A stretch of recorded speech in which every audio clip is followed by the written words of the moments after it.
Assalamualaikum warahmatullahi wabarakatuh. Perkenalkan, nama saya Marfianti dengan NIM 105721124419 dari kelas Manajemen 19G, Fakultas Ekonomi dan Bisnis di Universitas Muhammadiyah Makassar. Baiklah, di video kali ini saya akan memaparkan materi tentang metode eksplorasi dan satu contoh yang saya akan kaitkan di dalamnya. Nah, sebelum kita melangkah lebih jauh mengenai metode eksplorasi ini, alangkah baiknya jika kita tahu dan paham betul mengenai definisi dari metode eksplorasi ini.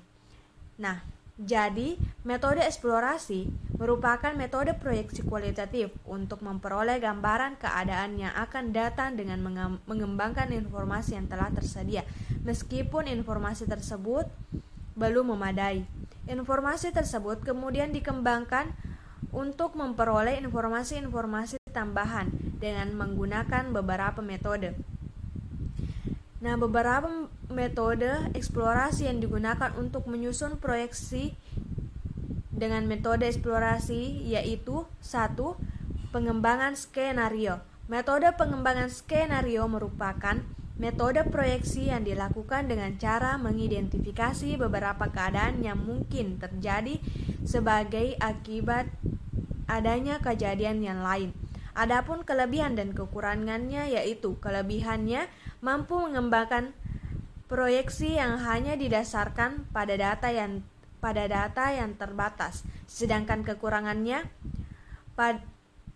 skenario yang dikembangkan seringkali jauh menyimpan dari keadaan yang sebenarnya. 2. Pendekatan Delphi. Pendekatan Delphi merupakan metode proyeksi yang dilakukan dengan cara diskusi secara tidak langsung di antara individu. Adapun kelebihan dan kekurangannya yaitu kelebihannya tingkat ketepatan akan semakin tinggi.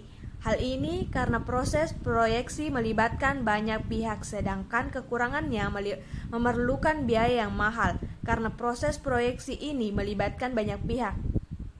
Nah, baik, saya akan menjelaskan satu contoh yang terkait dari materi yang saya jelaskan tadi. Saya mengambil contoh pada perusahaan pertambangan di mana perusahaan ini dikelola di Kecamatan Cenrana, Kabupaten Bone. Perusahaan ini menginginkan pertambangannya itu semakin meningkat dengan melakukan pendekatan Delphi. Dengan cara melibatkan banyak pihak dan memerlukan biaya yang mahal agar pertambangannya semakin meningkat. Seiring berjalannya metode pendekatan Delphi ini gagal sehingga mengalami kerugian yang cukup besar. Sehingga perusahaan ini melakukan cara lain agar perusahaannya kembali pulih, sehingga perusahaan ini melakukan peramalan atau gambaran sehingga memilih metode pendekatan skenario. Selama menjalankan metode ini, perusahaannya membaik walaupun butuh waktu lama untuk memulihkan perusahaannya kembali.